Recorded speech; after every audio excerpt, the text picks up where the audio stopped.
And we're live. Hello, everyone. Welcome to the Generic Live Show. This is GLS 10:28:15 for broadcast. We are a little bit early, so the broadcast is going to be a bit long. We are a little bit early. Couple minutes early. That's all right. We've got a jammed-packed show though, so that's always fun. And I thought I'd go live because we were having a bit of technical difficulties earlier, so we thought we'd get live and see if things hold up as the way they should be. So, well, we've got less than a minute, so, we're gonna goof off, we're gonna have fun. I don't know what that noise is. We're gonna have fun, we're gonna goof off. Although, it is.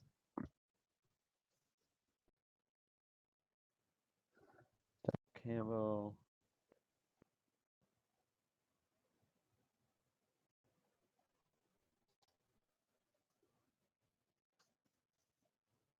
Right. So Facebook is closed. Alright, we are going. 3, 2, 1.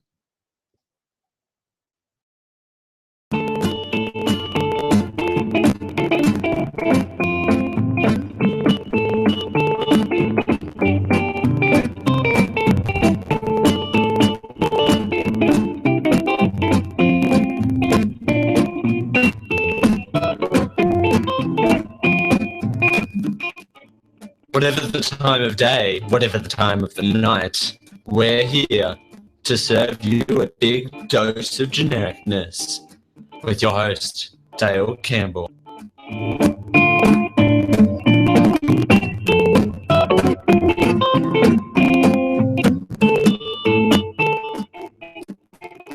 Thanks for joining us here on a Wednesday for Generic Live Show.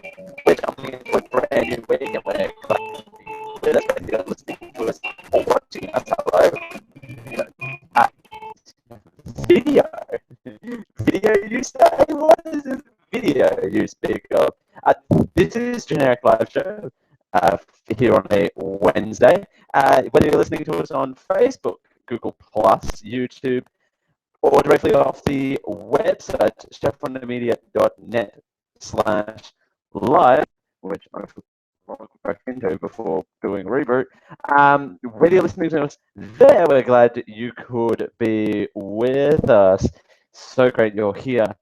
First and foremost, as we kick off a brand new broadcasting week, I said this earlier in the week, and I want to reiterate it here at the top of the show. I'm dedicated the first segment to it. My thoughts and prayers are with the victims of, call them victims, but sure, the victims of Hurricane Patricia, who talking like the human characteristics, who hit Mexico over the weekend. Devastating, absolutely devastating. Caused less damage than feared, though, which is lucky.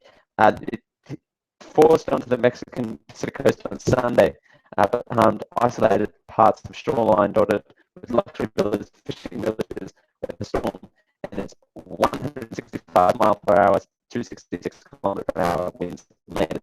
Thousands of residents and tourists fled in advance of the storm, one of the strongest recorded in history, seeking refuge in hastily arranged shelters. There were no early reports of deaths. However, it appeared major damage was averted as Patricia missed tourist centers of Hawaii and the major cargo port. However, the storm came through small rural villages, ripping corrugated metal roof, modest brick homes, and uprooting trees with the forceful winds, sucking the leaves off them. Quote, I've lost everything, and I don't even have anywhere to sleep, a farmer said as he salvaged his belongings from the mangled debris of trash, toys, and furniture torn across his helmet.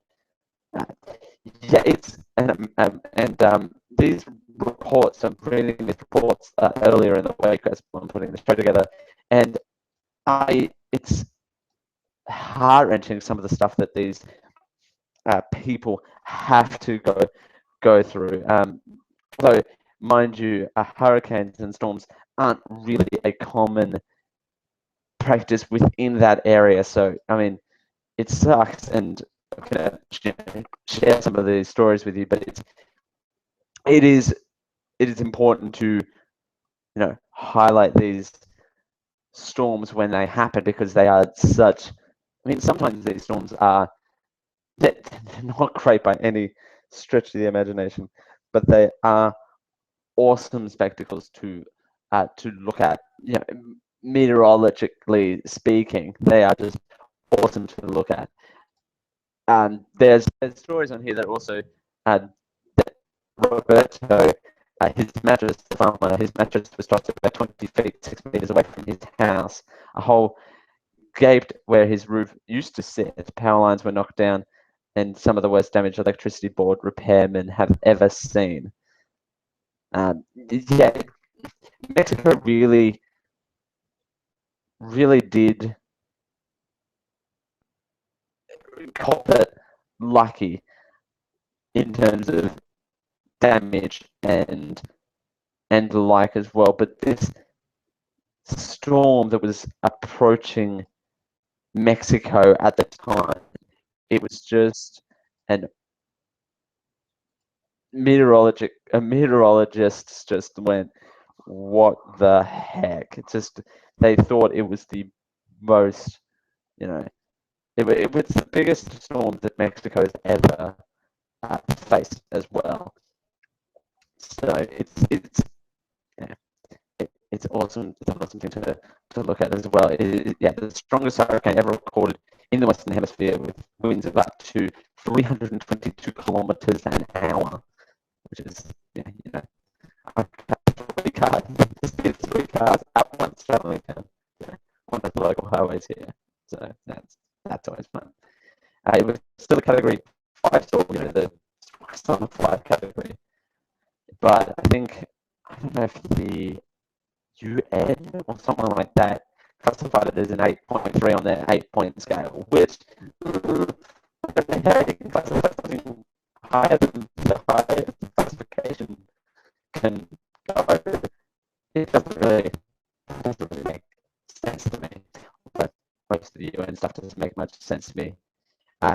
Anyway, but it's been weakened to a tropical, tropical storm. I would assume that that's what that would be called, because it did go within a tropical area. That is what that would be called, as it was continuing to cross the coast as well. But there are villages that are wrecked, regardless of the severity of the damage and whatnot. Mexicans are just praying that it just wasn't as bad as everyone was expecting as well.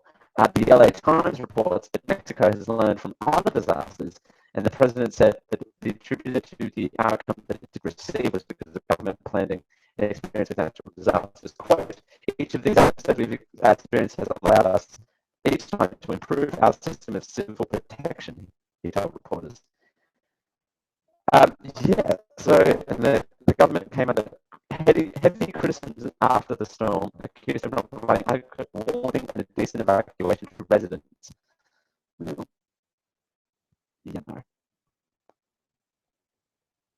Oh, this was a separate time. Sorry.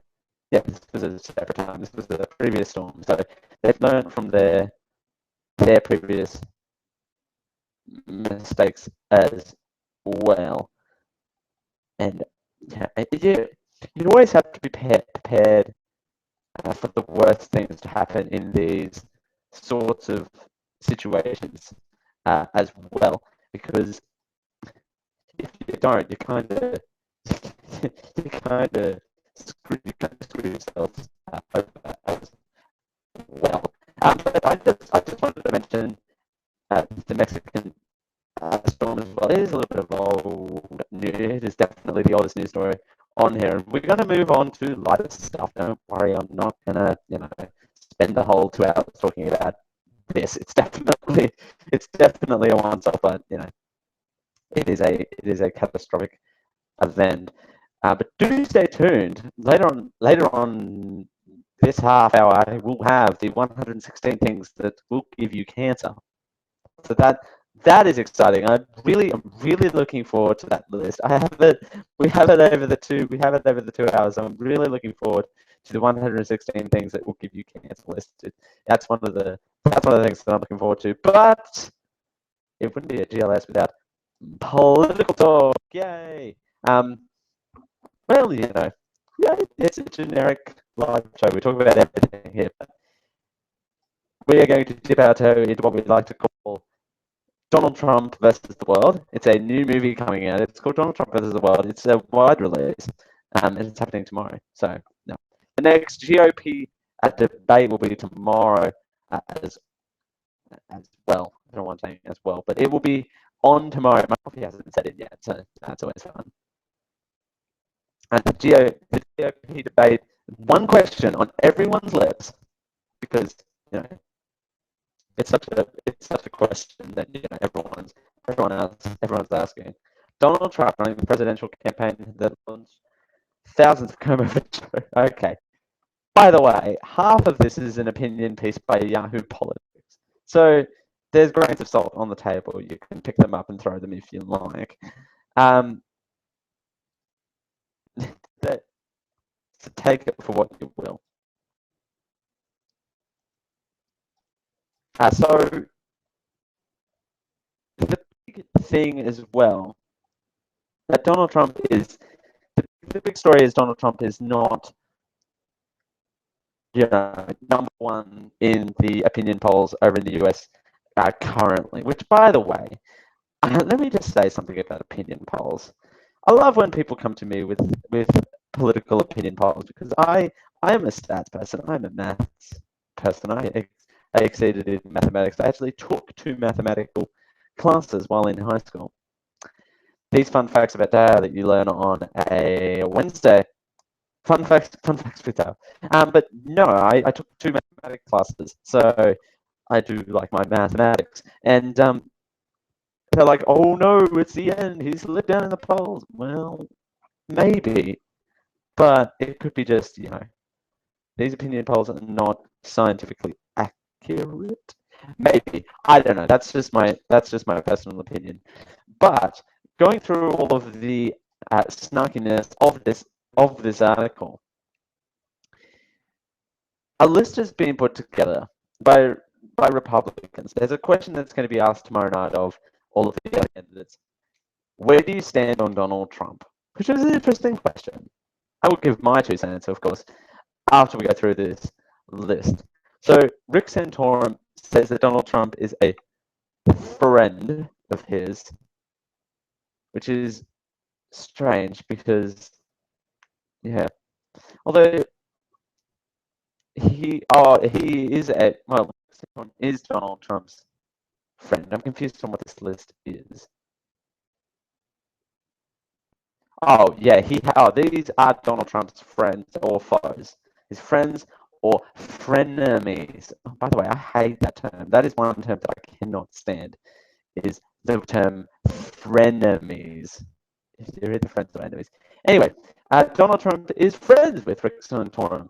After Trump declared his candidacy, he asked if he would campaign in all 99 Iowa counties as Santorum did to win his 2012 caucuses. So there you go. Yeah. And he called Rick Santorum a nice guy. Oh. And the fact that he doesn't have a big plane, which is kind of strange. Bobby Jindal is a foe. He dismissed Jindal the other day while managing to get in a dig, writing a quote, this is about Bobby Jindal, quote, oh wow, lightweight Governor Bobby Jindal, who has registered less than 1% in the poll, just mocked my hair, so original. George Pataki is a foe of Donald Trump. Surprise! Everyone's Donald Trump's foe, except for the one that called him a nice guy. Funny how that works, isn't it? Where are we here? Lindsey Graham is a foe, of course. He called Donald Trump a jackass by saying that he is, quote, really pissed. Now, I'm not a politician, but is really pissed a technical term? I wasn't aware that it was a technical that it was a technical term. Really pissed. What does that even mean? I don't even know what that means. Anyway. So I have to think like ridiculous. Jeb Bush is a foe, of course, because Jeb Bush was, here's the establishment, and they just like fighting each other because why not? Because that's always fun.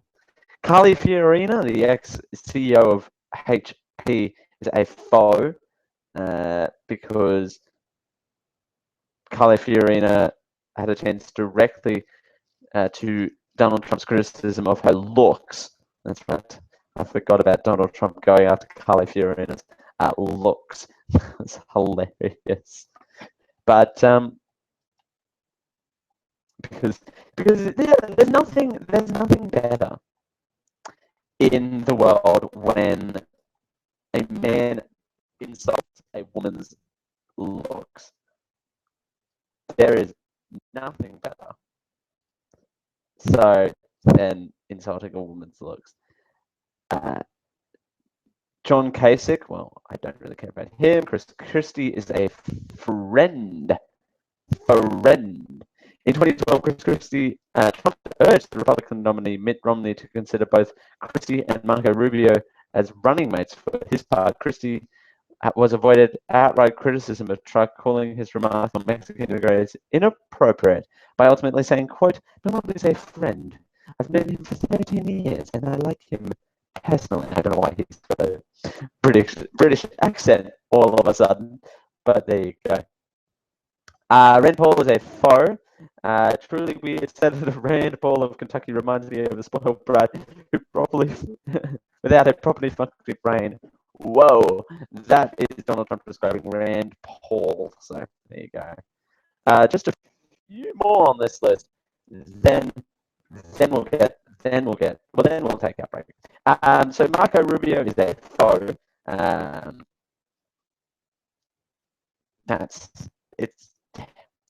He has a lot of foes. Donald Trump has a lot of foes. Earlier this month, Trump's campaign sent a plain care package to Rubio, which included 24 bottles of Trump Ice natural spring water, which had Donald's face on them, which is ironic. Since you're sweating, I thought you could use some water. Enjoy. From such a troll. Ted Cruz is a friend. Cruz hitched a wagon to Trump's inappropriate impossible star when the two joined in a Capitol Hill rally opposing the Iranian nuclear deal last month. Donald Trump was quoted by saying, "I like him. He likes me. He's back to me 100%. So here you go, Ted Cruz. And Ben Carson is a frenemy. I don't like that word. It's an okay word. It's bothersome. He's a friend, or you're not. So that's always fun. Donald Trump. I'm not a political pundit, but it is quite interesting to see American politics and how we've got so many celebrities. There's so many celebrities that's running for American politics this time around, because you've got an old neosurgeon, you've got a multi-billionaire and a former CEO of a computer company. How ridiculous, and first of all, how free is the American system that you can do that? First of all, second of all, it's great that you can just have this sense of you know what, it's gonna. I'm running, and there's nothing you can do with it. If you want to run for president of the United States, you just need 10 friends to to back you. You just need a caravan in the back of some sort of alley to go, I'm running, I want to be president, make me president. It's that simple, I swear to God. As we continue here on Generic Life Show, we are going to move away from politics. Thank God. But have you ever heard the saying, blank will give you cancer? Well, we have, for your enjoyment, all 116 blank will give you cancer. As we continue, it's 10:19.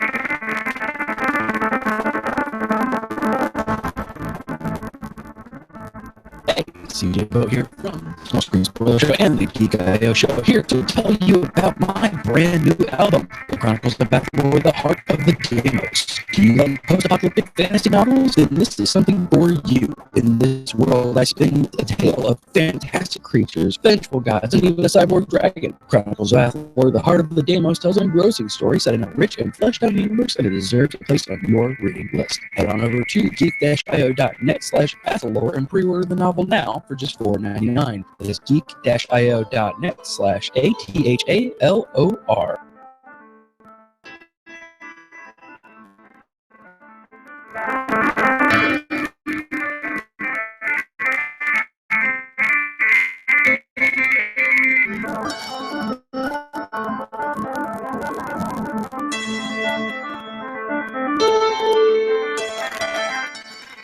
Hey you! Yes, you, fine listener of this program. You can help us become more than what we already are. I know, it's a revolution. Hold on to your butts, because I'm about to give you a URL address that could change our lives. Not really, but it would help us out tremendously if you went over to geek-io.net/support, so we can do a lot more than what we're actually doing now. That website actually has a lot of links on it where you can help us out monthly through Patreon at our Patreon site at patreon.com/geekio, or you can help us out once off by supporting those who support us. But then you can become the ones who support us, who support you, who support us. It's supportception. To continue this supportception, it's in your hands. Go to geek-io.net/support to keep this ever-long cycle of support up. Thank you.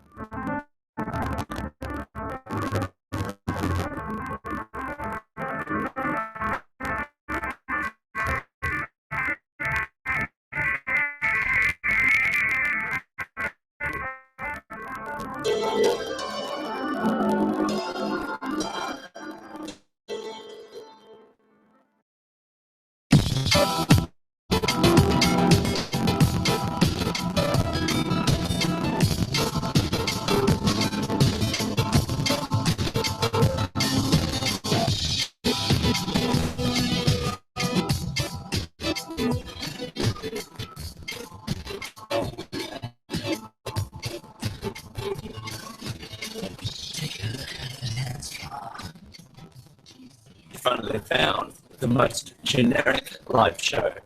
This is the Generic Live Show with Dale Campbell.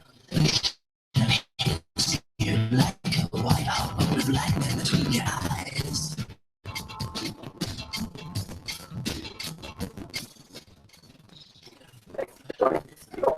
Wednesday on GLF. So glad to be with us, whether you're listening online or on. We do appreciate it. Generic Live Show is ultrally interactive. If you want to send us a message, please do so. We do encourage audience participation. You can participate live in the broadcast by using, if you're listening to us on Google Plus, remember you can use the Q&A feature to submit your question, and we'll answer it live on the program. It's how technology does and how it does. We have, and I have a playing ad. If it could not do that, that would be great. The podcast listeners will hear that one. That'll be a fantastic audio bit to clip out. Ever heard the phrase, blank will give you cancer? We have, for your enjoyment, all 116 times, count them on your fingers and toes, ladies and gentlemen, all 116 times that someone has said, blank will give you cancer. We have the whole list here. We're planning to read it over the next couple of, during the broadcast today. Number one, tobacco smoking. Two, some lumps and sunbeds. Now, I'm not saying, by the way, I got two in before saying that. I'm not saying that all of these are false. I'm just purely saying that people say that 106. I'm just saying that there's 116 times in history that blank. 3. Aluminium production. 4. Acrylic in drinking water. 5. Oramine production. 6. Boot and shoelace manufacture and repair. This is bizarre. 7. Chimney sweeping. 8. Coral gasification.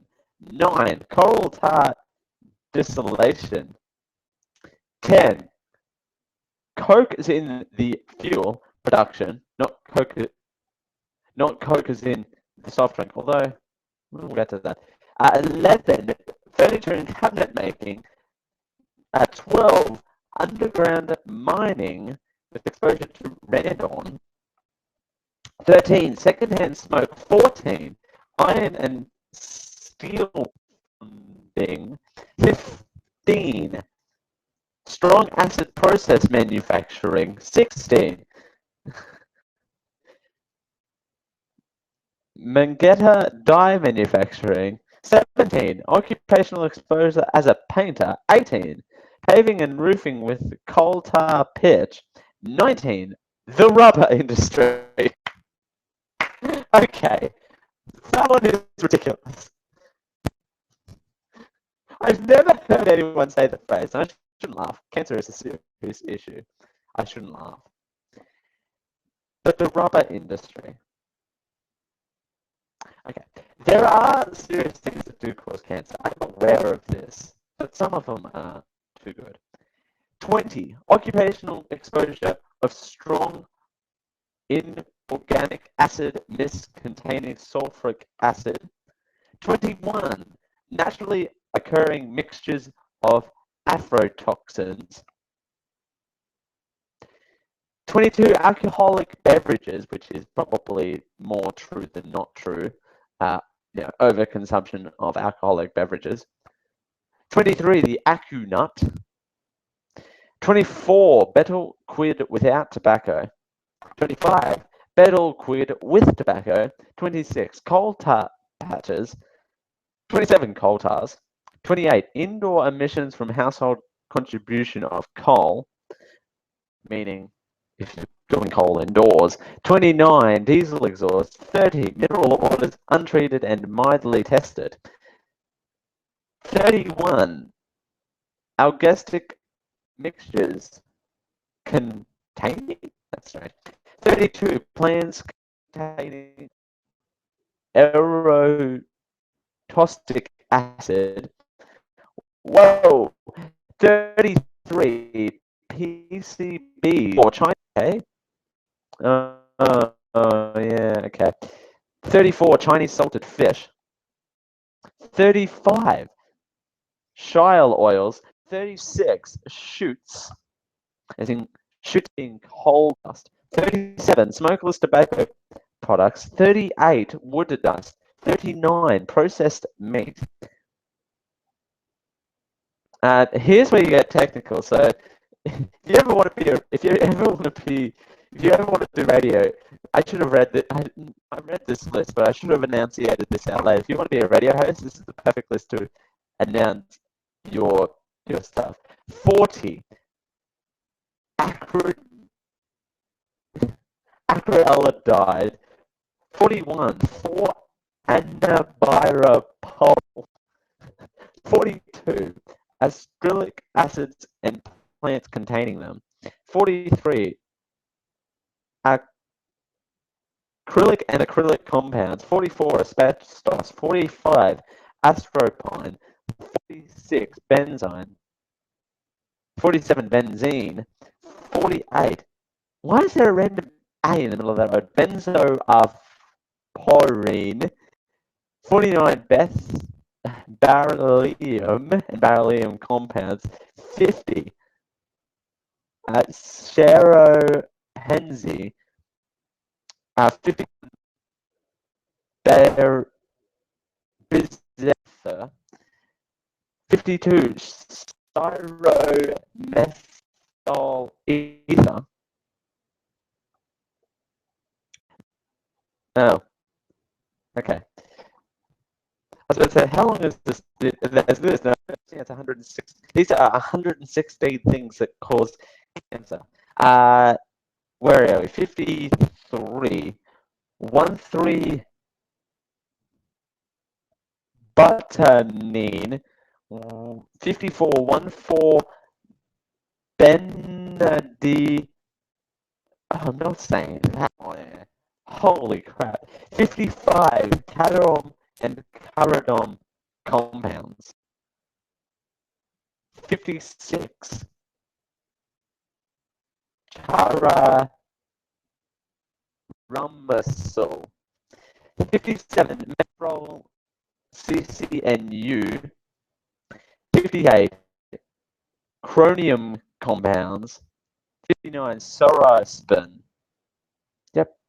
We'll continue that list next hour at this segment. This same time next hour, we gotta take a break. We'll be here all night anyway. If I try and continue that list into one time, but no, it's 116 things that blank will give you. Some of them are real, by the way. Some of them are real. Some I'm not denying. This is the thing. In 30 seconds,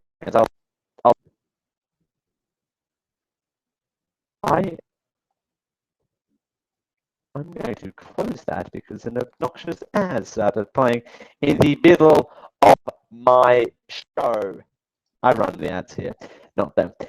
I'm not saying that I'm making people aware. It's a PSA. I do laugh and I do kid, but salted fish and processed meat.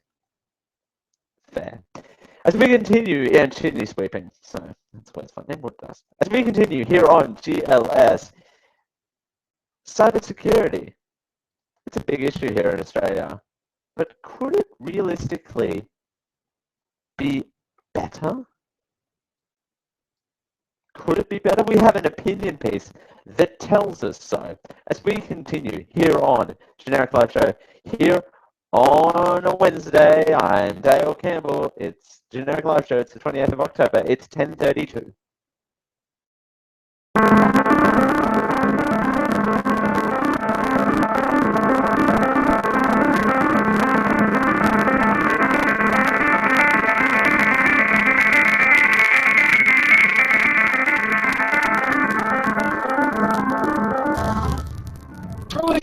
ProXPN is a super secure VPN that believes you should be able to use the internet how you want to.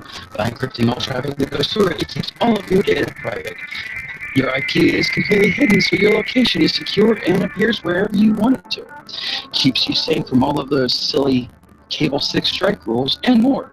Keep your traffic safe. Go to proxpn.com and use Geek20 for 20% off of their already really low prices starting at $6.25 a month. We want to thank ProXPN for your support of the Geek.io network.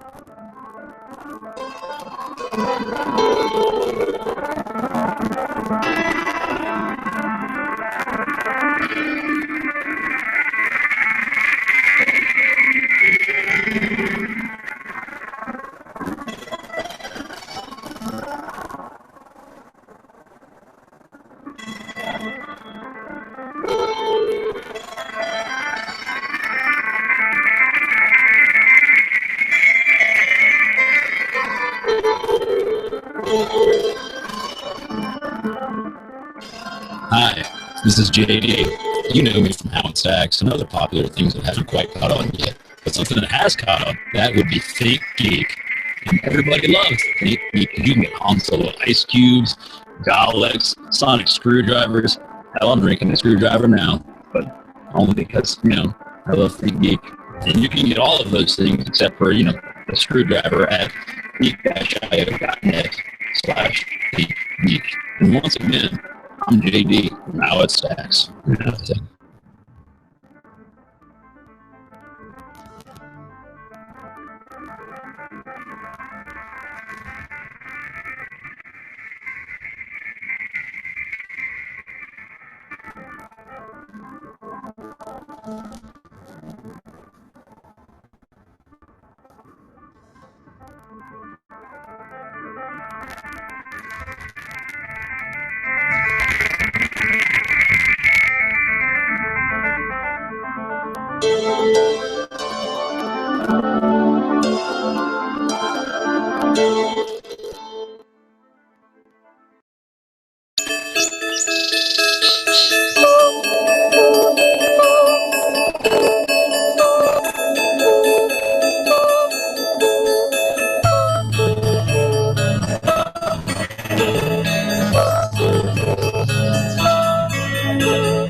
This is the Generic Live Show with Dale Campbell.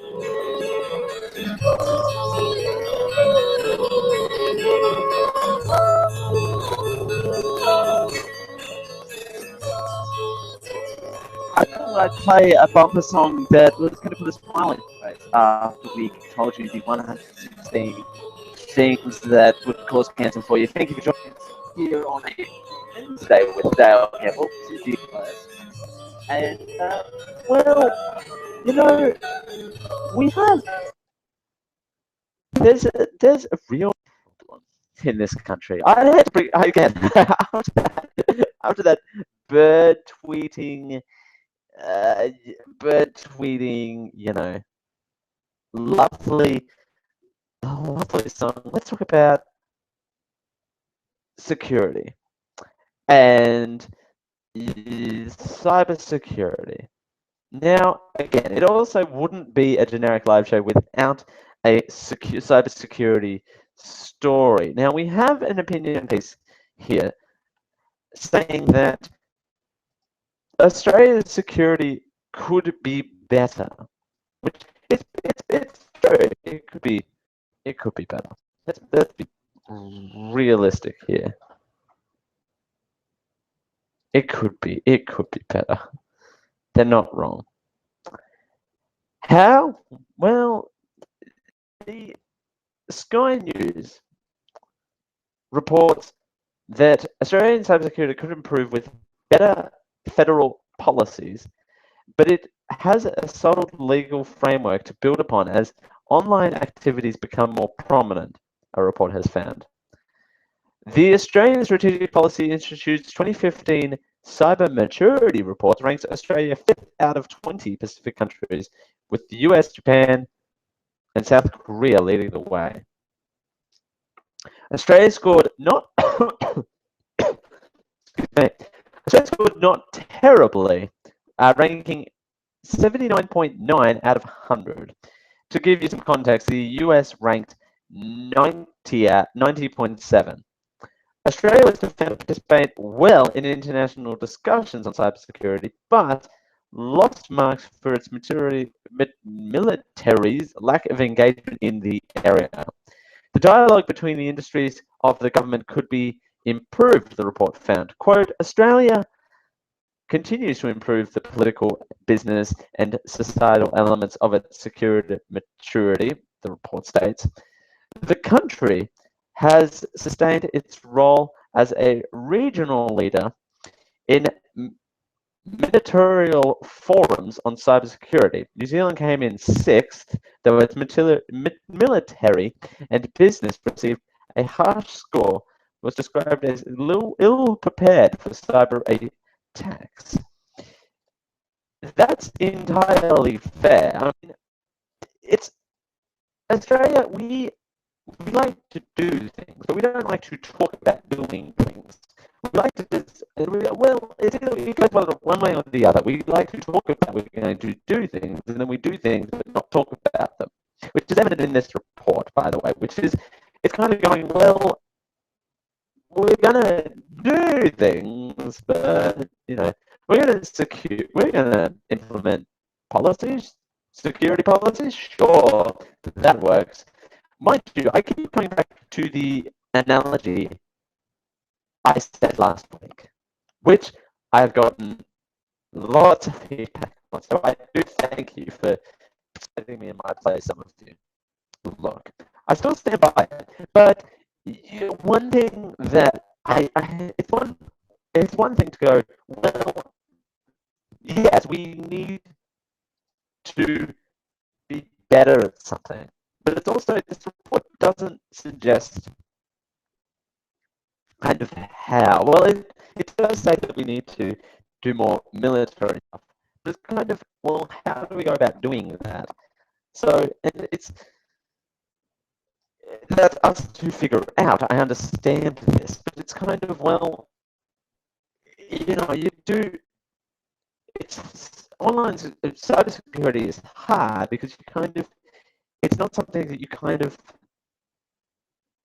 it's not give or take. It's kind of, well, we tried this, they break it down, well, shit, now what? But also, when hacking does occur, it's kind of at a crisis mode at that point. It's kind of, well, all right, someone's hacked through the system. What are we going to do about it? Is there anything we can do about it? Sometimes the answer is yes. Sometimes the answer is, well, no. Mind you, blanket solutions don't work either, as we know from the data retention stuff, that blanket solutions don't work. That, kind of saying, well, we all have to do this. And that's where some people did like my breast milk data retention thing came into play for them, and they really resonated with that. So I do thank people who are resonating with some of my analogies. But it's true, though. I speak the truth.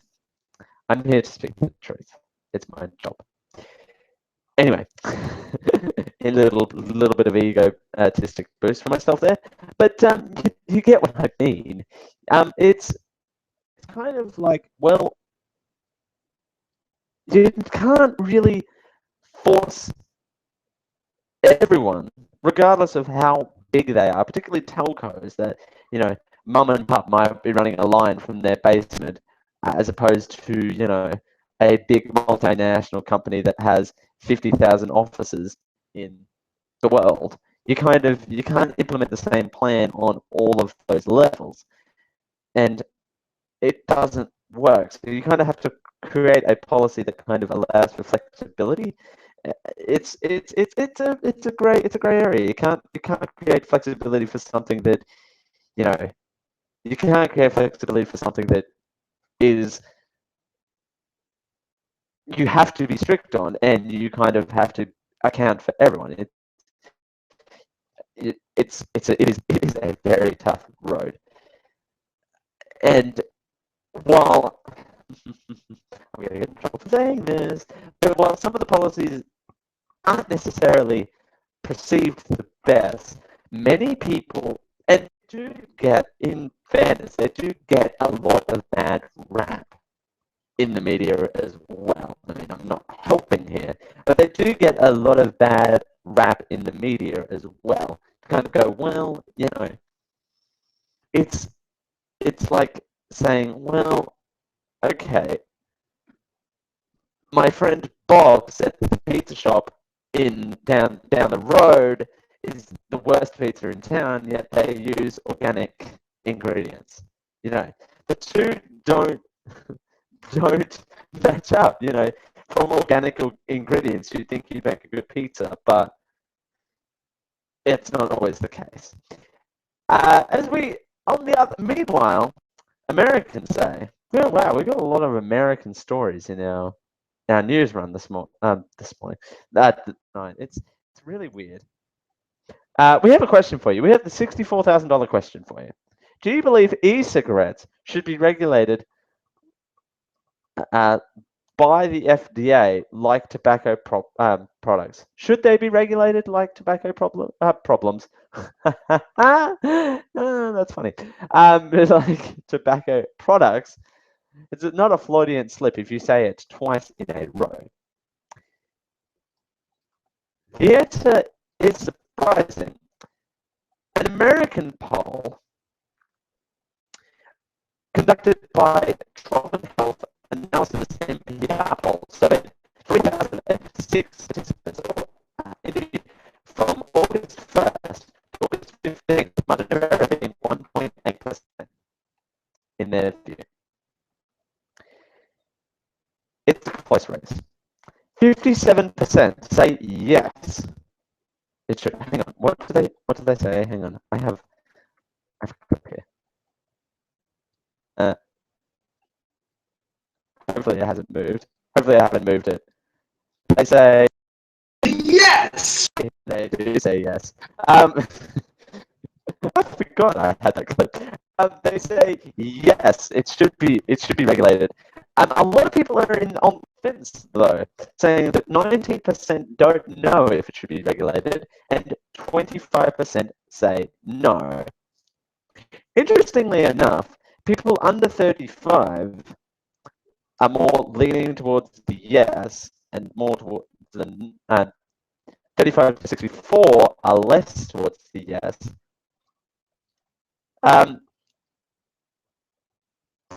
The only thing it dips down is 48% of people. I don't know what HS stands for. Oh, high school. No, right.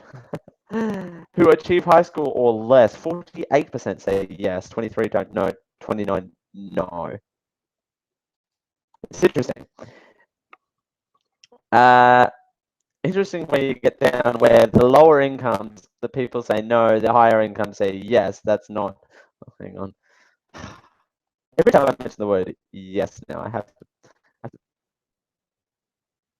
play this clip. Yes! That's how it works on the show. I just play random clips. That's how I do. So it's interesting that the Food and Drug Administration proposed regulations for e-cigarettes in April 2014. They collected comments and they put regulations. Are they set to put regulations forward on August 19th? Oh, they sent their proposal on October 19th. I'm misreading that. There's more surveys. There's more results from that survey to continue. People who e-cigarette use versus tobacco use. 26% of participants have used e-cigarettes. 25% currently smoke tobacco products. So a quarter smoke tobacco products.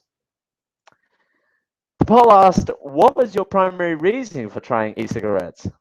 27% say method of quitting smoking. 24% say curiosity. 15% say replacement for tobacco product. 11% say alternative to tobacco, healthier. 7% say recommended. 7% say other. 4% say ability to use in smoke-free zones. 3% say eliminate secondhand smoke from others. And 3% say cost. Dr. Michael Taylor, Chief Executive Officer at Trauma Health Analytics, said, quote, electronic cigarettes have exploded in popularity in the last few short years, but still we know very little about the health risks associated with the technology. With our data showing a 50% adoption rate among those who have tried e-cigarettes, it's responsible to expect that usage will continue to grow even as traditional cigarette smoking declines. This is clearly an area that will require a great more deal of research. It's interesting. It's an interesting poll. I mean, e-cigarettes, sure, they're perceived to be the healthier alternative. I've come from a of all smokers, and I'll say this. That I'm probably one of the people that has got a lot of secondhand smoking from people, from family members and people around as well. And it doesn't bother me that people smoke around me. Cigarettes, that is. We're not talking hard, illicit drugs, or explicit drugs if you want to.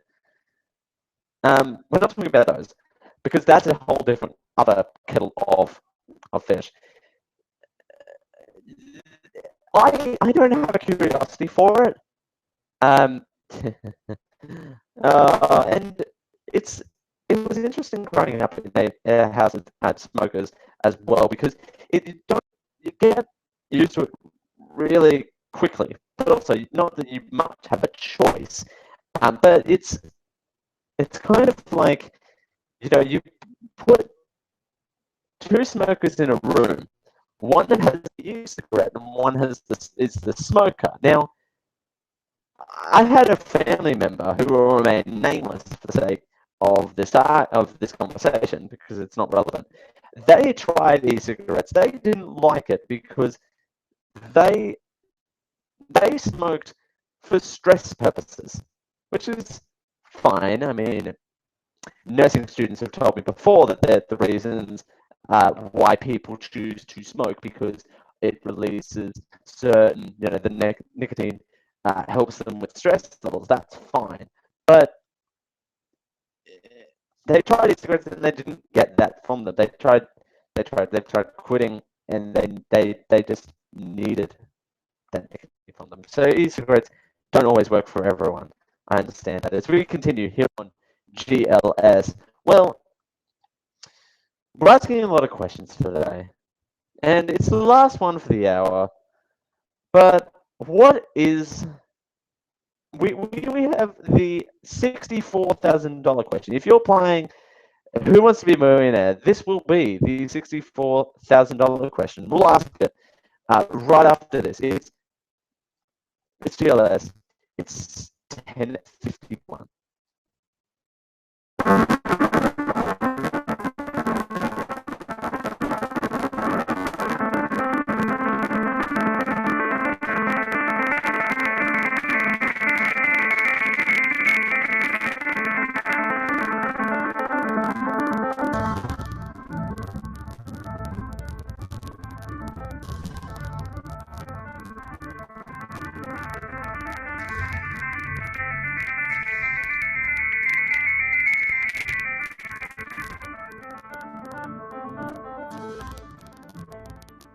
This is Willis from How It Stacks, where we answered the age-old question, hey, remember that thing? That was cool. Does that suck now? That's right. We take your favorite childhood memories in film, television, video games, comics, snacks, and more, and do our best to overanalyze and thereby shit all over your precious memories. We do this as a public service to you at no cost, so that our valued listeners don't have to waste their precious time watching things that don't stack up. Catch us and other great shows right here on the Geek.io Podcast Network at geek-io.com.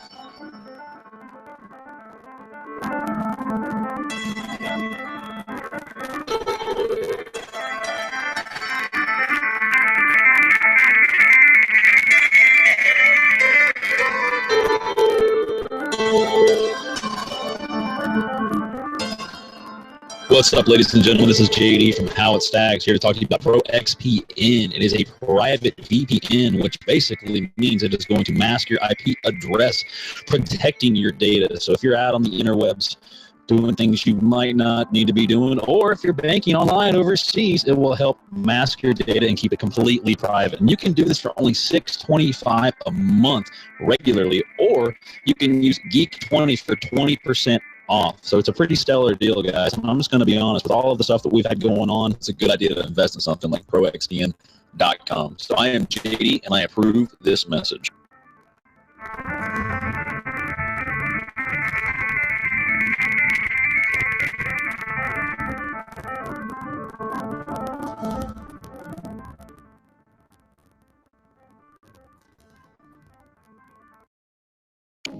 Sweet dreams,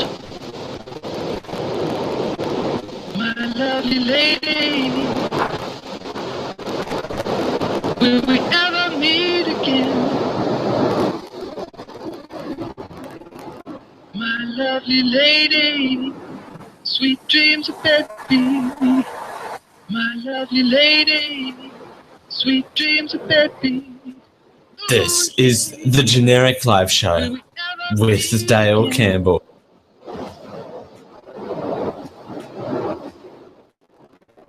Thanks for joining us here on a Wednesday. GLS time. Don't know what that's meant to mean, but sure. Whether you're listening to us on Facebook, Google Plus, YouTube, like I like to say, whether you're listening to us live or on your hard drive. Thanks for choosing GLS. We know you have a lot of live shows to choose from, and we appreciate your choosing and your. I know you have a lot of menu options, and we are glad that you have selected us as your appetizer. I don't know what that's meant to mean. Hey, we have the $64,000 question that you've all been waiting for. What does it take to be brave? We'll let that sink in for just a couple of seconds. What does it take to be brave? Well, you could say playing Olympic sport is what it takes to be brave. But not according to samesame.com.au. According to them,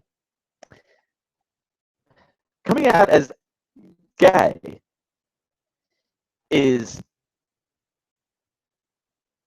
being brave. Now, I'm getting a lot of flack for this. Now, I'm not saying that people discovering who they are is not a form of bravery. What I'm saying is people are constantly discovering who they are all of the time. Regular people, people like you and me, like people who are working class people, doing day to day, doing your daily grind, whatever. People like that, we're not brave. We're making ends meet. I'm not brave. I wouldn't consider myself brave. I don't know anyone who would consider me as brave. It's courageous. That I'll give you. It's courageous, but it's certainly not what I'd classify as being necessarily brave. What I'd consider as brave is doing something for humanity on behalf of something else. That is bravery. Firefighters are brave. They risk their lives to save other people. That is bravery. Coming out of the closet is courageous because you might not want to. You're scared about other people doing it. That's fine. I'm not discouraging it at all. What I'm saying is that the media shouldn't hold people up on pedestals like this because it's not fair. It is biased. So I'll give you a bit of context for that. For that commentary. Olympic skater Gus Kenworthy comes out as gay this last week. He is one of the world's best freestyle skiers, winning a silver medal for the United States in 2014 Winter Olympics in Sochi, Russia. He is now coming out as gay. Hiding everything is so painful, which I acknowledge. The 24-year-old sportsman explained to ESPN magazine. I mean, it's like you're constantly lying and you're consistently feeling like you're being deceitful. I'm just at the point where I'm ready to kind of open up and let everyone see me for me. I hope everyone accepts it. He sent out a photo, a tweet, as well. Today is the first day of my life, and then he posted a photo of the cover of ESPN that says that he is coming out as gay. Now, Miley Cyrus, of course, posted it on Instagram and did her thing because that's always fun. Again, I'm not saying that it's not courageous. I'm just saying that in 2015 we shouldn't have to hold people up on pedestals.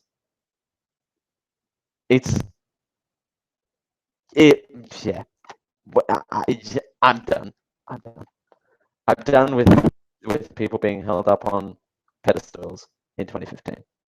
No more pedestals in 2015 as we continue here on Generic Live Show. Well, Obama is like a packet of frozen vegetables. He's at it again. We'll tell you why and how. He's at it again at gun laws and women's soccer teams. As we continue, it's 11 o'clock.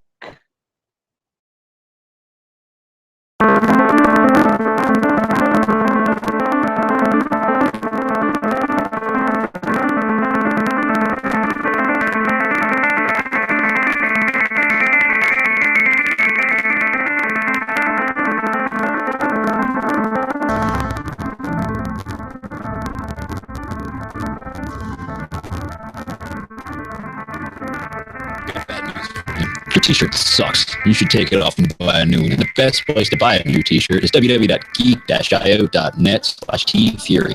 Because I can have a t-shirt, you can have a t-shirt, but you better not get it from anywhere else with T-Fury.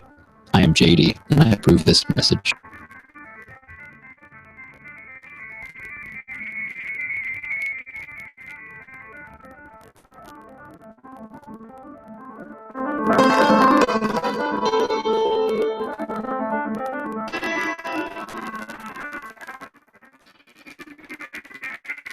Hey, it's Dale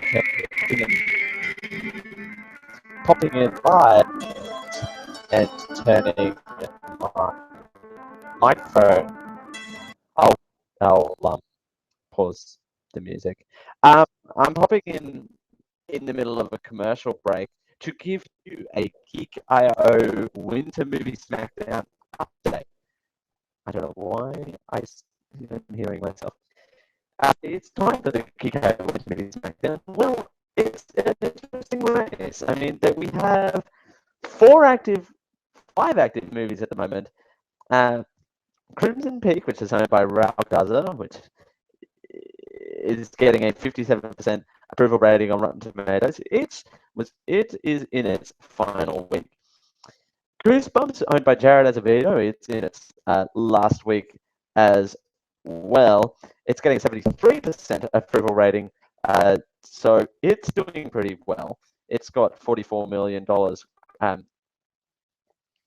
gross. It's in its final week, so it closes this weekend. I've got The Last Witch Hunter. It's got a 14% approval rating. Surprise! It hasn't done too bad. Just earning shy of $1 million value in the first week. Also in this first week of wide release is CJ Boat's Steve Jobs, which has earned just a little over $10 million and it has an 85% approval rating. Gem and the Holograms is also being released in its first week, getting a whopping 20% Rotten Tomato value as well. Here are the rankings. Jared Azevedo is winning with 3.8 million, Raul Garza 1.6 million, Dale Campbell at 366k, and CJ Boat at 609k. So that is your Geek.io Winter Movie Smackdown update. Enjoy. the rest of these messages.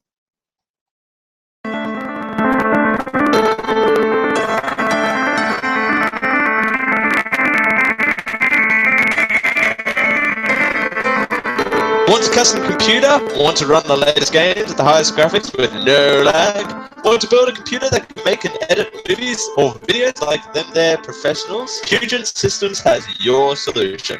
Go to geek-io.net/Pugent to build a brand new custom computer. We'd like to thank Pugent Systems for their support of the Geek.io network.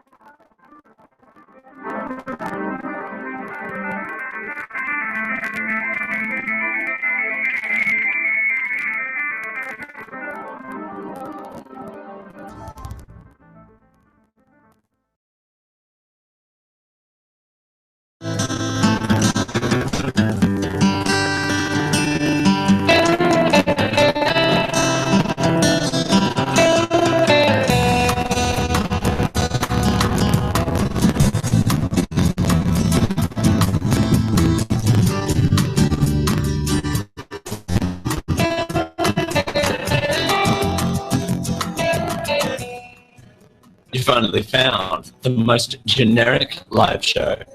This is the Generic Live Show with Dale Campbell.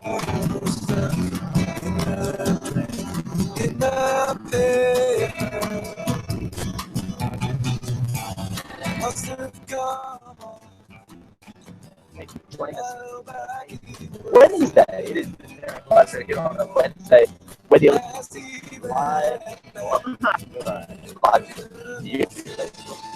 Google Plus or live off the Chef on the Media website, hard to run whether being the podcast on the Geek.io or Chef on the Media networks. However you're tuning in to GLS, we do appreciate your listenership. Remember, the show is ultra interactive. If you want to ask a question, just do so by using the Q&A feature on Google Plus. That's right. Now we've had a really interesting first hour, so we got a very, very fun second hour planned as well. It's a jam-packed show today. We're just cramming so much in, but you know, we are getting a bit more. We are getting a bit more political than we normally do here on a Wednesday. We are getting a bit more political. President Obama is in your soccer teams. How, you might ask? Well, I'm here to tell you. So I'll do the serious one first.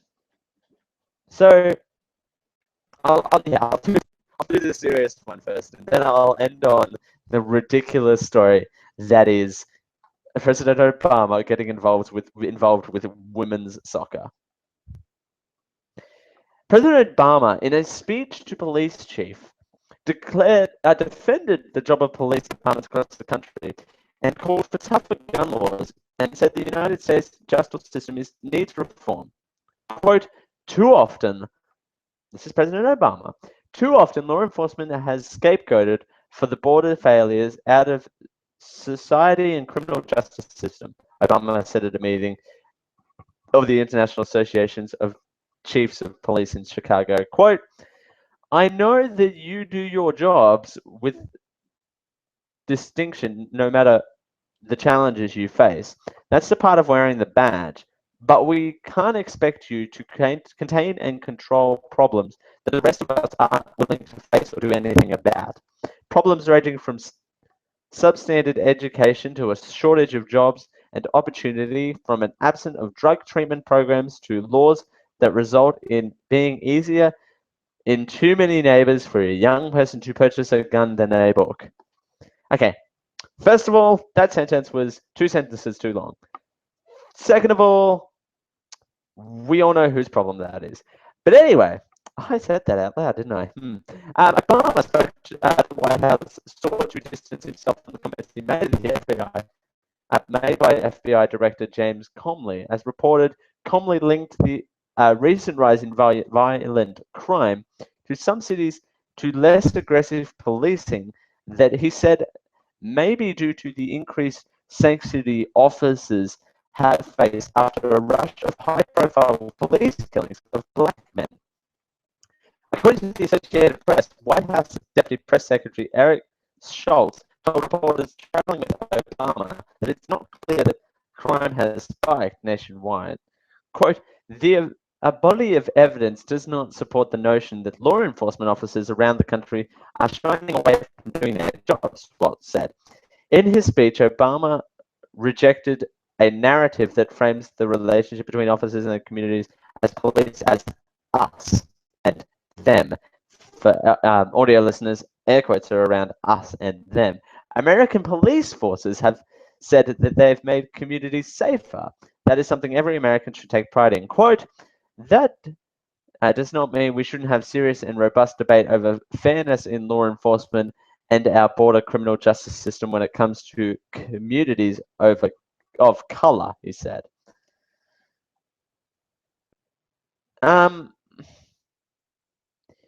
We have a portion of the speech that I'm not going to play, but I will read the transcript of, only because it's going to be played on morning radio over in the US, and it's not that it hasn't aired yet, so we're getting the scoop. But the story came first, and the audio will come later. But saying that, I will say this: that it's, again, I'll come back to the same 2 points. And whose problem is that? Is it that we don't have strict gun laws? We don't have a hold on police. We don't have particular things that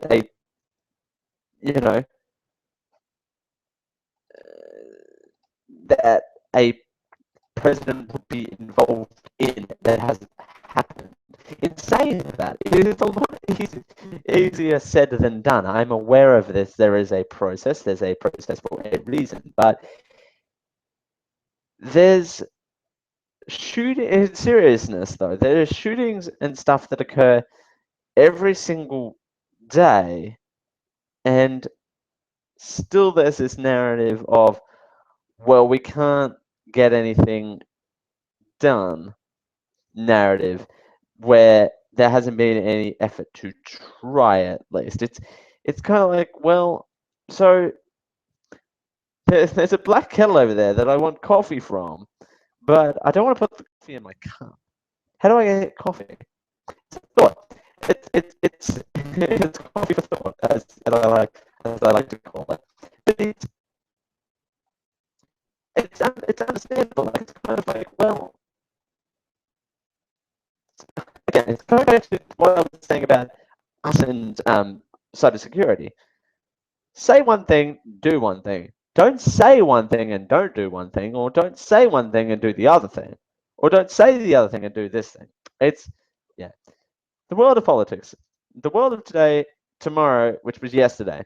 So the speech said, following this month's deadly shooting at Oregon Community College, this is according to the AP.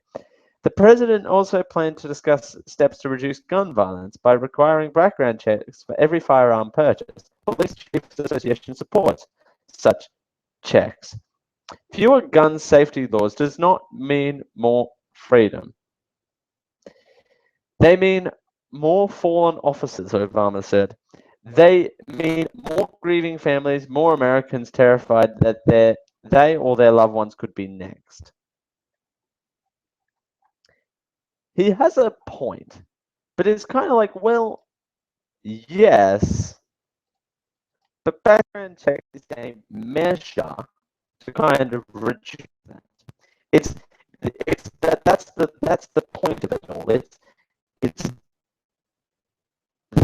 the point. You kind of go, well, yeah, there's something that's not connecting between the two things. Meanwhile, Presidente Alabama is in your women's soccer team. I'll explain if I have to. The World Cup winning U.S. women's national soccer team White House today, where Obama praised the champions. Why the Queens? We are the champions. So in my head. This quote, this team is all of America's children that playing like a girl means you're badass. He said. Wait, what? This team taught all. Oh, okay. This team taught all American children that quote, playing like a girl unquote, means that you're a badass. He said. Well, playing like a girl when you are a girl is kind of the point, President Obama. But anyway, the US team beat Japan in the 2015 FIFA World Cup in July, showing TV ratings for some in the US in the process.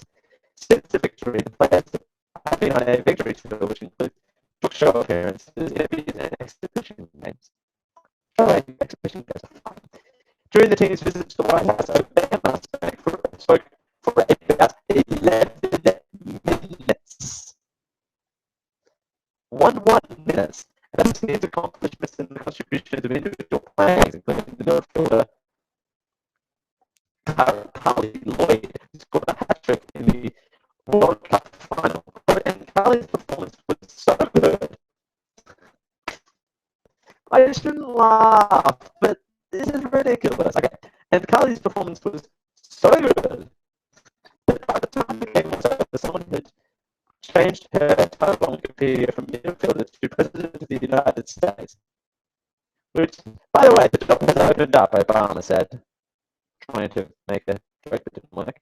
I'll guarantee you, Carly, will get more than being president than some folks who are running on. Why? Why? So, okay. So President Obama is in your soccer team. Whether you like it or not, President Obama is in your soccer team. Well, President Obama, I have a message for you. I have a message for you. You're not doing anything after 2016. So I have a suggestion for President Obama. President Obama should go play soccer. How about that? See how hard it really is. Carly's president of the United States. Give me a break. I mean, I like the women's. The women's are cool. The soccer is cool. President Obama making the soccer as a political exercise is not cool. I don't like it. It's not cool at all. It's bad. It is so bad. I mean, it's good that he's getting up there and supporting, soccer and, the women's. The women's are cool. I like that. But politicizing it, I don't know. It's not something that I'm a huge fan of. But in saying that, it's something that it's funny. It's only funny because Obama's like, oh, I'm going to make this about me, and I'm going to do some soccer. I don't know what I'm going to do. I'm bored. So, President Obama, I'm bored. You know what I'm going to do? I'm going to go talk to the women's soccer team. Why? Because I'm bored. Why am I bored? Because I am not running for president of the United States again. Well, kind of can't run for president of the United States again. So you might as well just have a blast. You might as well just have a blast because I wonder what's next. What's next? What sporting event is President Obama going to go after next? That's my biggest question. Is he going to come down here and say that the women's cricket team is going to be, oh God, baseball's next, isn't it? Oh no. Could you imagine? Could you imagine? Being president is all about hitting home base. I could imagine it. Hitting home base. It's a euphemism for something at least. As we continue here on the Generic Live Show, well, we're going to continue our investigative journalism and continue our list of 106 things that will give you cancer. You know the age-old saying, blank will give you cancer. We'll continue our list from last hour. We're up to number 61 we're up to number 60 as we continue on GLS. Thank you for joining us. It's not 6:18, it's 11:18.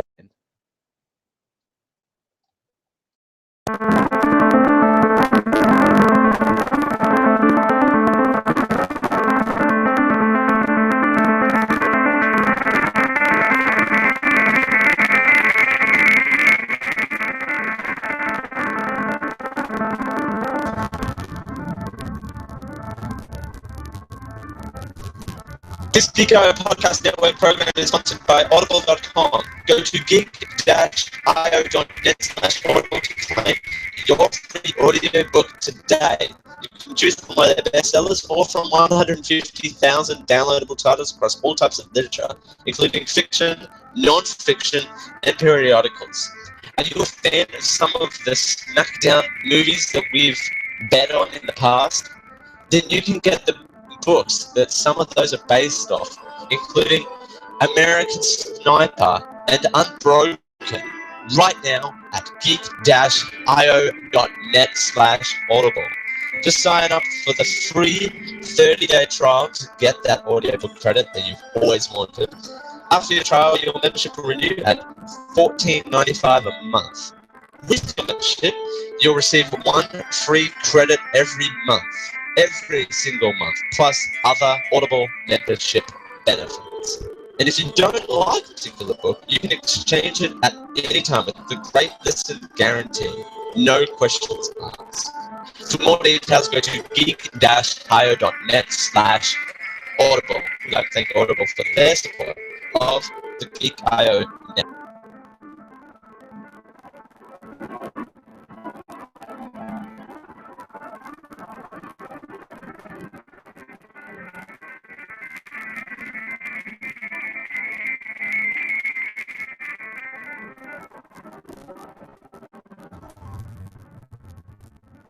This Pico Podcast Network program is sponsored by ProXPN.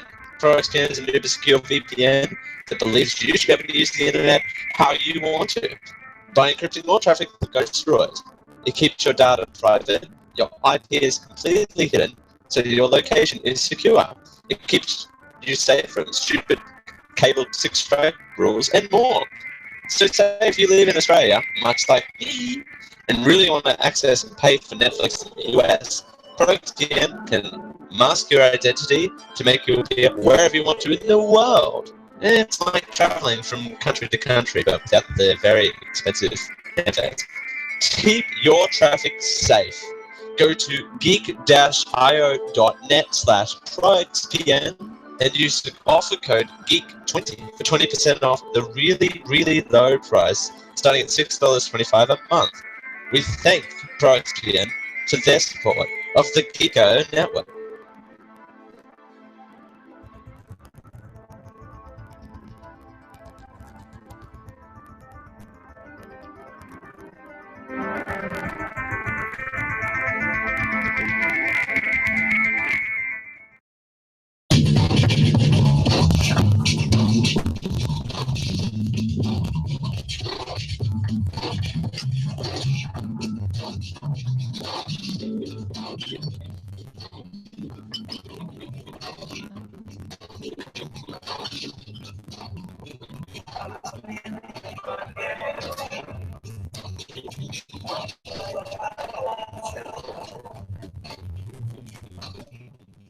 Find us on Google Plus. Just search the generic live show and react. This is the generic live show with Dale King.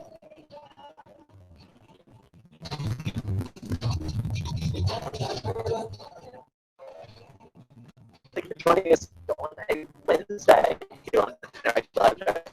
Dale Campbell here, helping you get through your week. I mean, I know you are having a midweek crisis. I mean, yes, if you're like me, oh, and by the way, if you want to tweet us at any point throughout the show, I'm at the Dale Campbell, all one word, all lowercase, at the Dale Campbell if you want to tweet me at any point throughout the show. I'd be happy to get your feedback. It would be great if you could do that. So we are currently continuing our investigative journalism into the 116 things that could give you cancer. As we do, we want to do a public service announcement. That's all this is. I'm not making fun. I'm not having an opinion. I'm certainly not getting political on this. And by the way, I think, yes, we don't have any more political stories in today's episode. Yay! Yeah, we had, God, we had way too much American politics in this. But that's all the political talk we have. We have fun, goofy stuff for the last 40 minutes. Well, 36 minutes of the show. We'll just have 2 more commercial breaks. But anyway, so number 60 on the list is hormonal treatments. Contraceptive, oral, substantial forms of hormonal contraception. 62, psychosulfide. 3, dimethoborosol. 64, methamanized tuberculin. 65, Epstein-Barr virus. 66, ostrogens, non-sterile. 67, ostrials sterile. 68, estrogen therapy, postmenopausal. 69, ethanol in alcoholic drinks. 70, aeronite. 71, ethylene oxide. 72, estronite alone in combination of cistern and pyrosin. 73, formaldehyde. 74, gastroacinide. 75, Helicobacter pylori, infection with. 76, hepatitis B virus. 77, hepatitis C virus. 78, herbal remedies containing plant species of the genes Astrozelia. 79, human immunodeficiency virus type 1. Oh no. 80, human peromavirus type 16, 18, 31, 33, 35, 39, 45, 51, 52, 56, 58, 59, and 66. 81, human T-cell lymphomonic virus type 1. 82, melphalan. 83, metrosalin. 84, 4 inches, Mithrodis, or MOCA. 85, MPP and other combined chemotherapy, including alkaline agents. 86, mustard gas. 87, 2 naphthalene. 88, neutron radiation. Wow, I couldn't say radiation. 89, nickel compounds. 90, 4N. Whoa. NKK. 91, NNN. 92, astrospermini. 93, outdoor air pollution. 94, particular matter in outdoor air pollution. 95, phosphorus or phosphate. 96, plutonium, its decay products and other. 97, radionites, short-lived astrotops, including iodine-131 from a aquatic reactor aimed at a nuclear weapons detonation, including exposure during childhood. 98 radionuclears alpha particle emitting. 99 radionuclears B particle emitting. 100 radium 224, 101 radium 226, 102 radium 228, 103 radion 222, 104 Cysphyra hemerotium, 105 Celia crystallite, 106 solar radiation, 107 talcum containing aspirin fibers, 108 taxiforum, 109 2378 testocorodonbenzoparadoxid,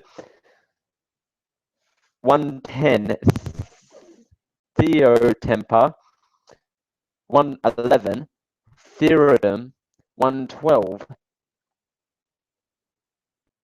theosiren, 113 orotalidine, 114 vinyl chloride, 115 ultraviolet radiation, and 116 X radiation and gamma radiation. Whew. Wow. Well, clearly I failed broadcasting school, so clearly I started my own radio show and decided to not ever learn how to pronounce things properly. Because that's how I roll. As we continue here on the Generic Live Show, well, we have some bad news for you. Yes, we have some bad news for you. We've got a movie here that you cannot add to your Netflix and chill list. It's not going to be eligible to be on any. Well, it's going to be eligible to be on one country's list. One country can do Netflix and chill with this movie. We'll tell you what it is as we continue. It's 11:30. It's not 10:30. It's 11:30.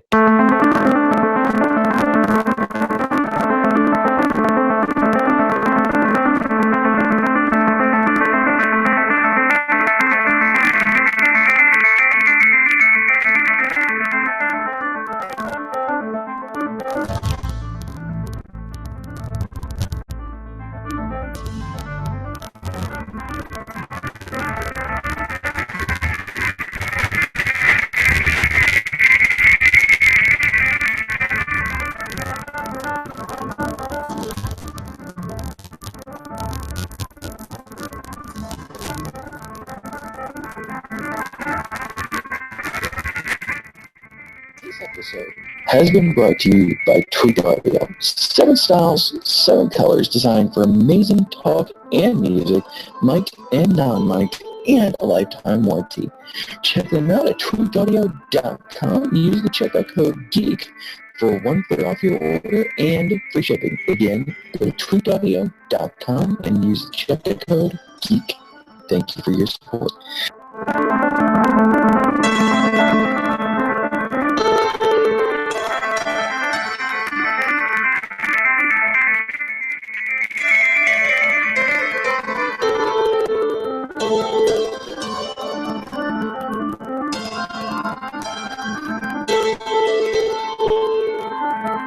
This detail podcast is brought to you by my first book, Chronicles of Athalor, The Heart of the Deimos. Do you like post-apocalyptic fantasy novels? This is something for you. In this book is a tale of fantastic creatures, adventure gods, and even a cyborg dragon. Chronicles of Athalor, The Heart of the Deimos tells an engrossing story set in a rich and fleshed-out universe, and it deserves to be placed on your reading list. Head on over to geek-io.net/Athalor for your order your novel for just $4.99.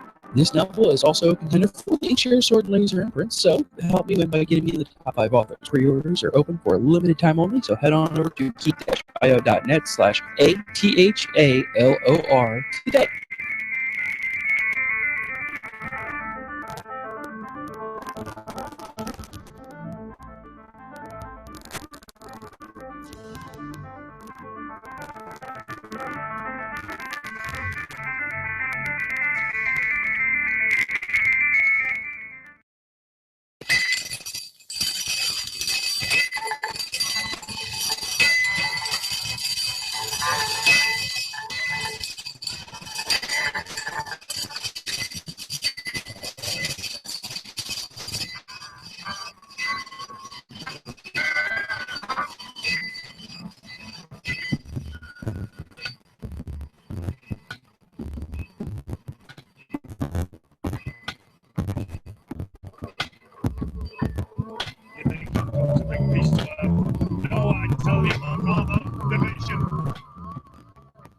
just on Twitter, just use the hashtag GLS show. This is the generic live show with @TheDaleKing.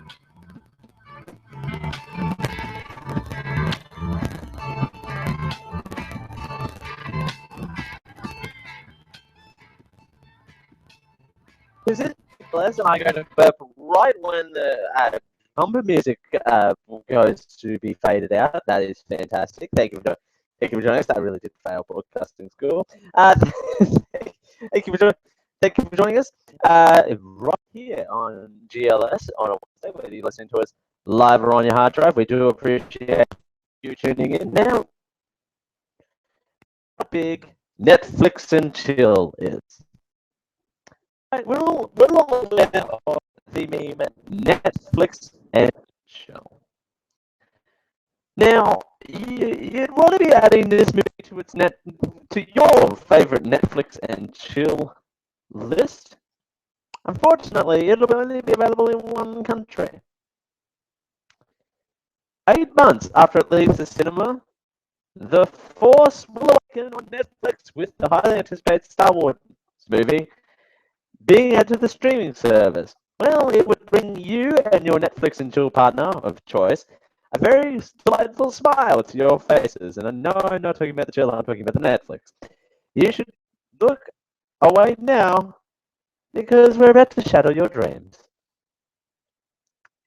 Canada will be the only region of Netflix to secure the streaming rights for Star Wars The Force Awakens. According to a report from Variety, quote, the reason Netflix will only offer the much anticipated movie to Canada next year and not to the US or anywhere else has to do with the timing when Disney's pay TV distribution deals are up for grabs.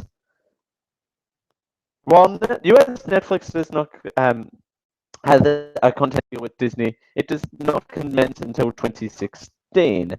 This means at least the latest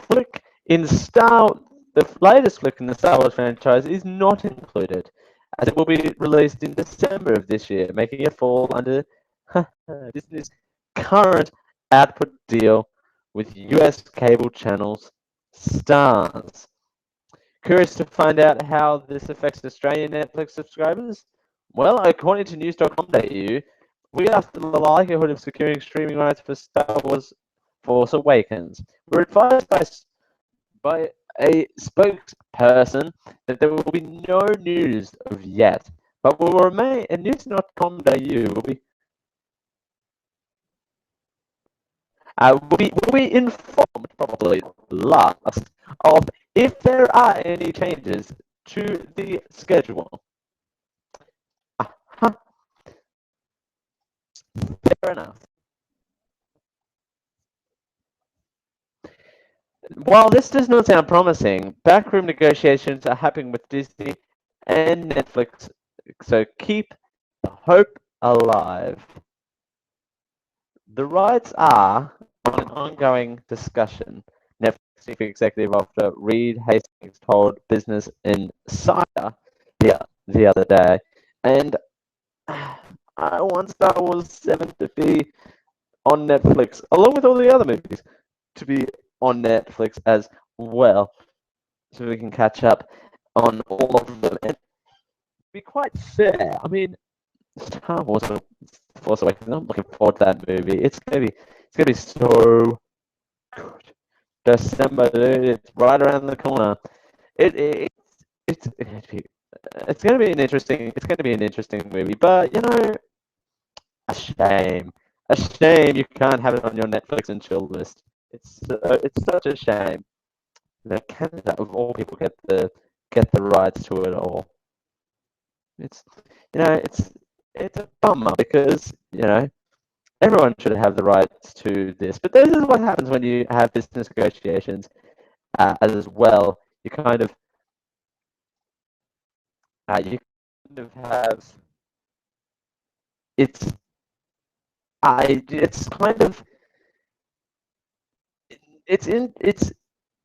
these negotiations are set up for a reason. The release dates are set up for a reason,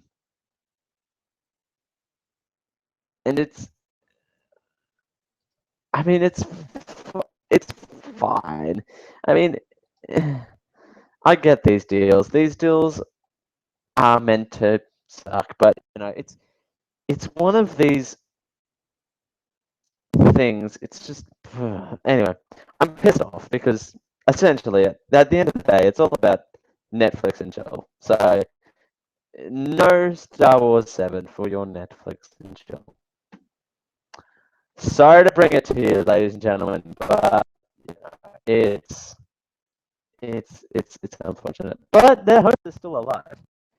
You gotta remember that. Meanwhile, the Nerdist reports that they have a rundown on PlayStation's present at Paris Games Week conference. So that is stereotype in this. So you know, I'm gonna ruin you with Netflix and chill, and now I'm gonna boost you back up again with PlayStation news. It's how I roll. After a pretty successful showing at TGS, PlayStation hosted another jam-packed press conference during Paris Games Week. Most of the titles were ones we already knew about. However, there are a few surprises in there. During the briefing, Sony highlighted the exclusive relationship with several third-party developers and spent quite a bit of time discussing PlayStation VR and announced a couple of new titles. Just in case you missed any of it, Nerdist has your full roundup. So here you go. They revealed the Call of Duty Black Ops 3, the spin-off Spectacular Zombies the Giant trailer. Have a guess which words I threw in there for comedic effect. I'll let you decide. So they released a new trailer for it. And the game's launch is on November 6th. So right up here, not this Friday on your calendar, the following Friday on your calendar. The new Star Wars Battlefront trailer, which, by the way, looks amazing. By the way, it's at an all-time high, mainly because you know it's the new Star Wars movie. We'll see Princess Leia, Han Solo, Luke Skywalker, Darth Vader, Palpatine, and more in that.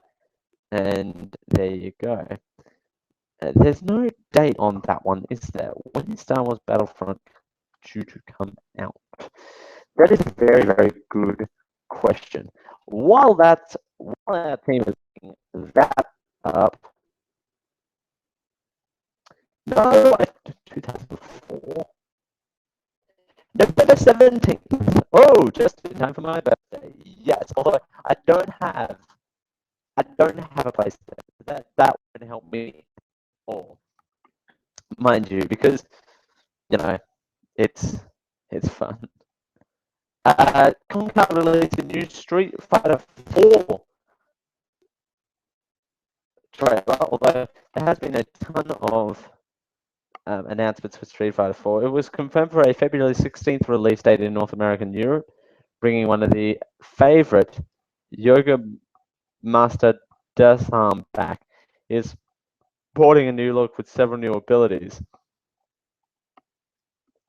However, the developer is straying from the paid DLC trend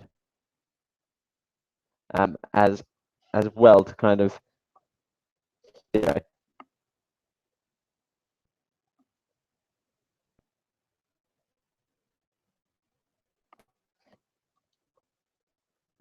yeah, because releasing it free of charge because, you know, in-game currency is apparently a thing that people care about in video games in 2015.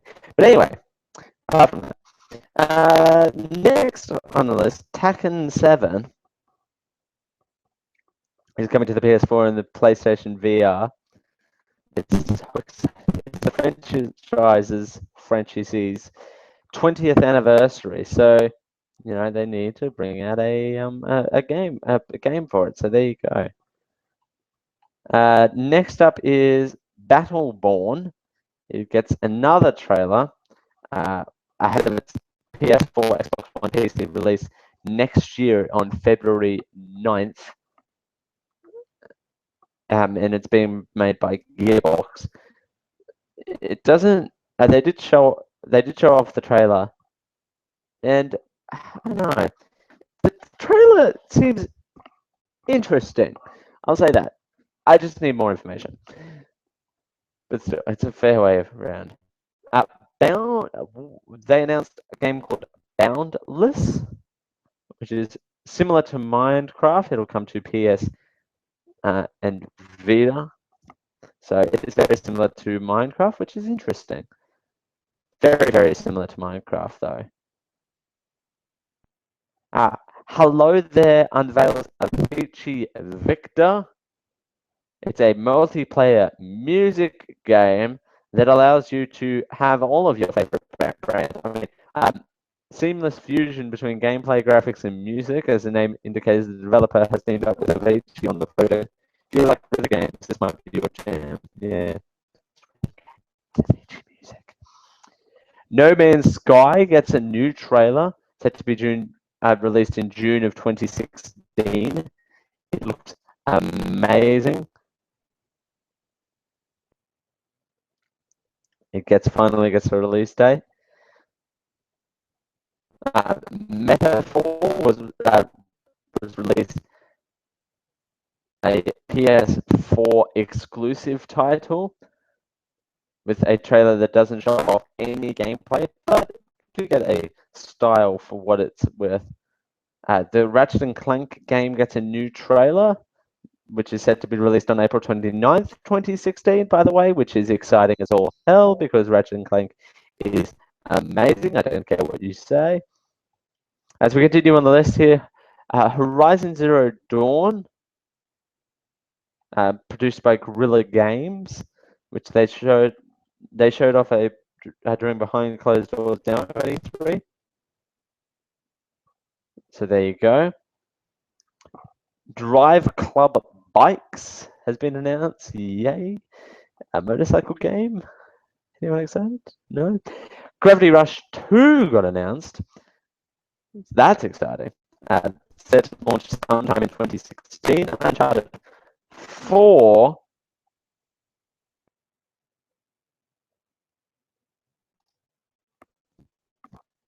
gets a new trailer.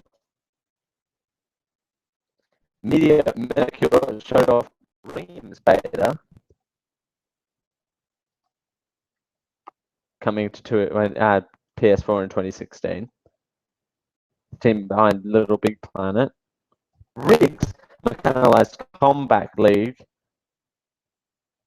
is coming to the VR. Until the new VR game Until Dawn Rush of Blood. We're going to fly through here because we're fast approaching our break. Robinson The Journey got announced. Battlezone gets a trailer. And of course, the VR titles were shown off in a sizzle wheel. They announced Philippi Digital announced Gran Turismo Sport. More Gran Turismo games. Wild Sheep demos wild gameplay with a little eye. Contact Dreams announces Detroit. And that's it. That's all there has been from the Paris Games Week. I mean, it's a lot. It's a lot. But you know, good on them for PlayStation getting out there and getting themselves out there. So we continue here on GLS. Well, have you ever decided to go get your grades checked? Have you got a test back and didn't like your grade that you got on the test? One person didn't have the question reasonably so. We'll tell you about it, and oh boy, it's a doozy as we continue. It's 11:49.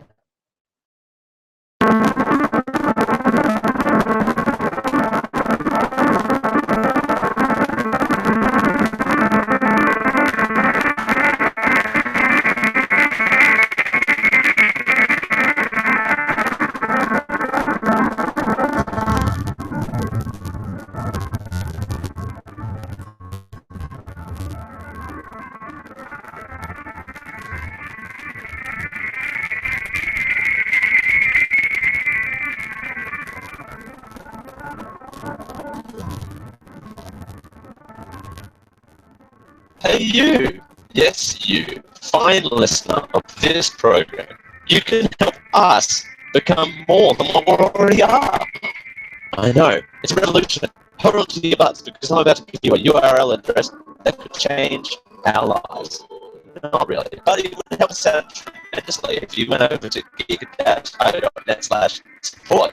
So we can do a lot more than what we're actually doing now. That website actually has a lot of links on it where you can help us out monthly through Patreon, our Patreon site at patreon.com/geekio, or you can help us out once off by supporting those who support us.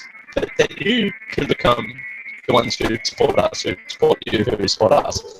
Support section. To continue this support section, it's in your hands.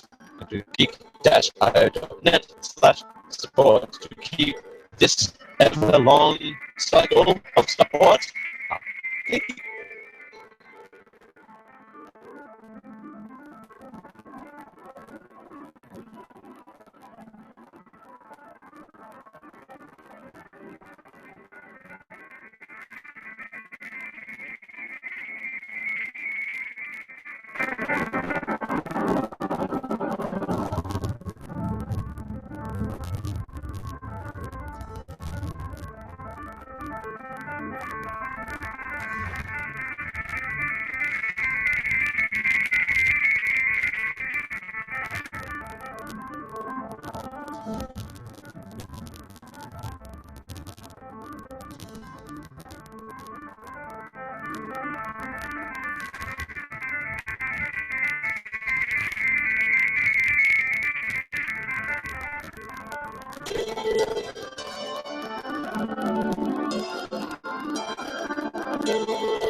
ProXPN. ProXPN is a super secure VPN that believes you should be able to use the internet how you want to.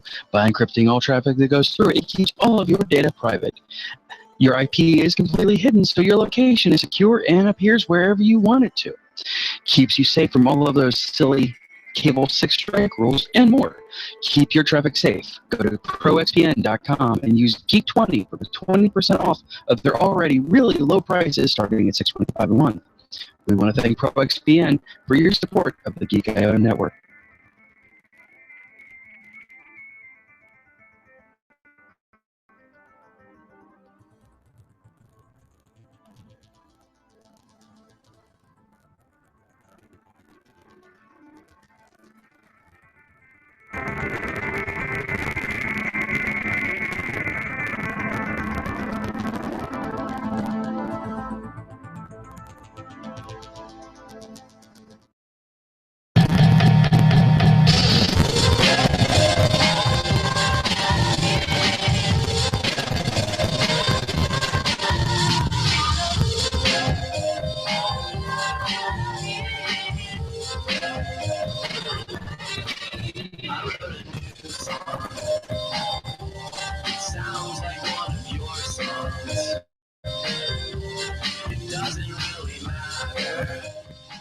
You finally found the most generic live show. This is the Generic Live Show with Dale Campbell.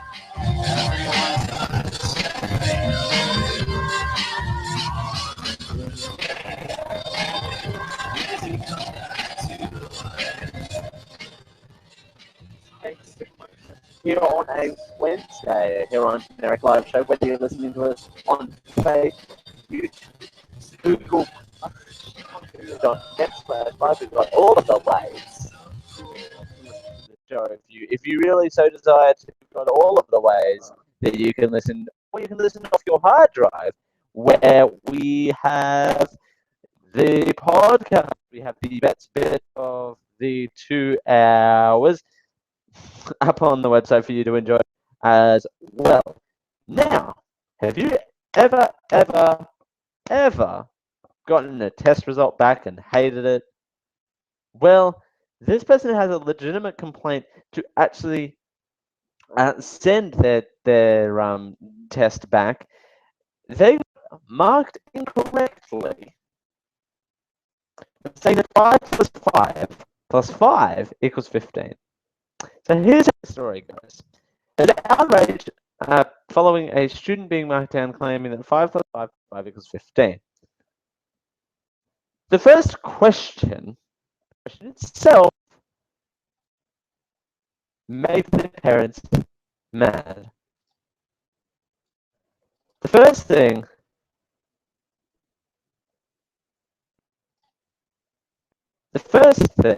is the first question. Use a repeated addition strategy to solve 5 times 3.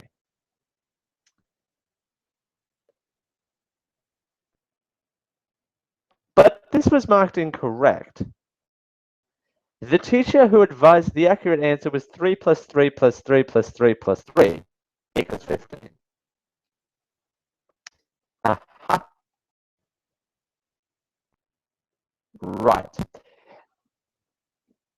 An online post, 3rd grade, this is a 3rd grade math quiz. I just want people to know that that's the level we're out here. It's a 3rd grade math quiz. Quiz refers to Reddit. Oh, do I want to click this Reddit link? Oh, yes, I do. Caused outrage because the student was marked down for the poorly way that they calculated the right answer. Focus on the basic whole number of multiplication. The first question asks the student to calculate 5 times 3 using repeated addition. 5 plus 5 plus 5 is technically correct, both of which are correct. Both of them in my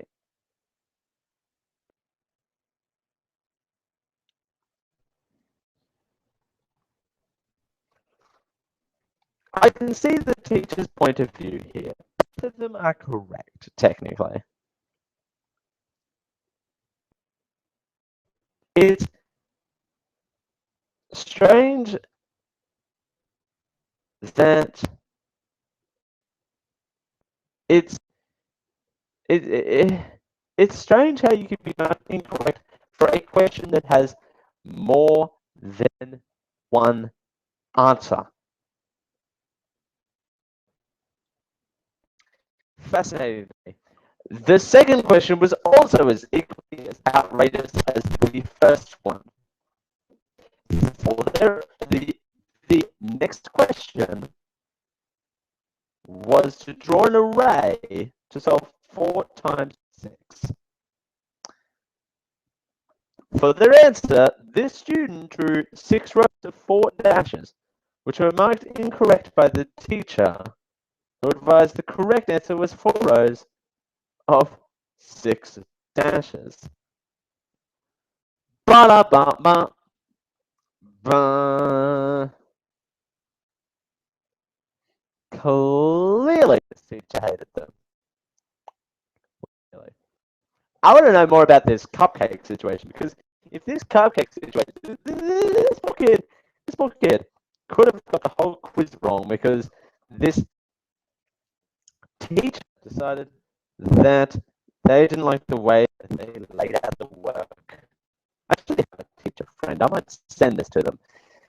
That they might go, hey, yeah, is this right? I might go, hey, what are the thoughts? The rest of the story here, New York high school math and physics teacher Frank Norsey said questions were part of the Common Core standards, an educational initiative in the US dealing US dealing with what students should know in English and math at the end of each grade. Quote, the standards just lay out what the kids should know and be able to do, not actual lessons, he said.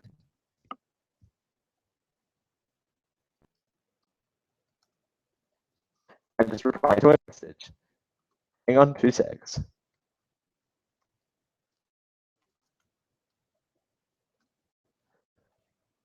Anyway, I digress. Mr. Noshi said, while Common Core stipulates goals for knowledge in each grade, the specific interpretation of these standards is up to the discretion of the individual states, districts, and teachers. If the teacher explicitly said 5 times 3 means 5 groups of 3, or 4 times 6 means 4 groups of 6, this were wrong because the teacher forced interpretation, he said. Mathematically, what the kid did was also valid.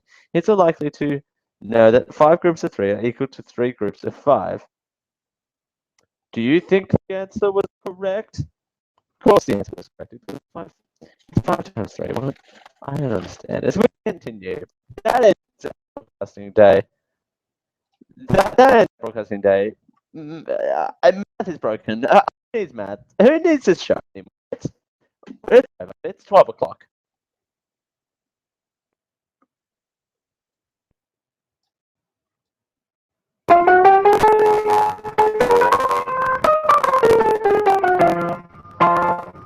You're listening to a program of the Chef Wonder Media Network. For this and other shows, visit chefwondermedia.net.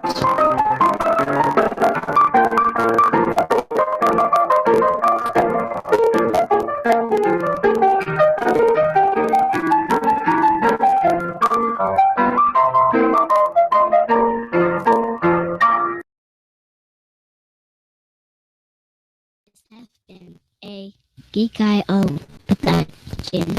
Copyright 2015. Geek.io.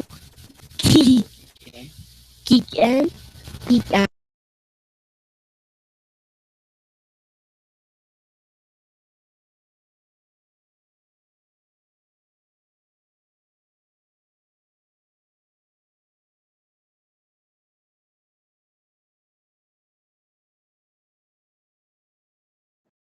I am going to talk now.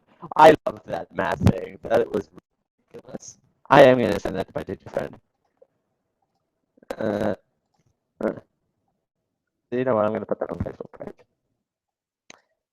That's going to do it. Let's close this, close this, close. I don't need any of that open.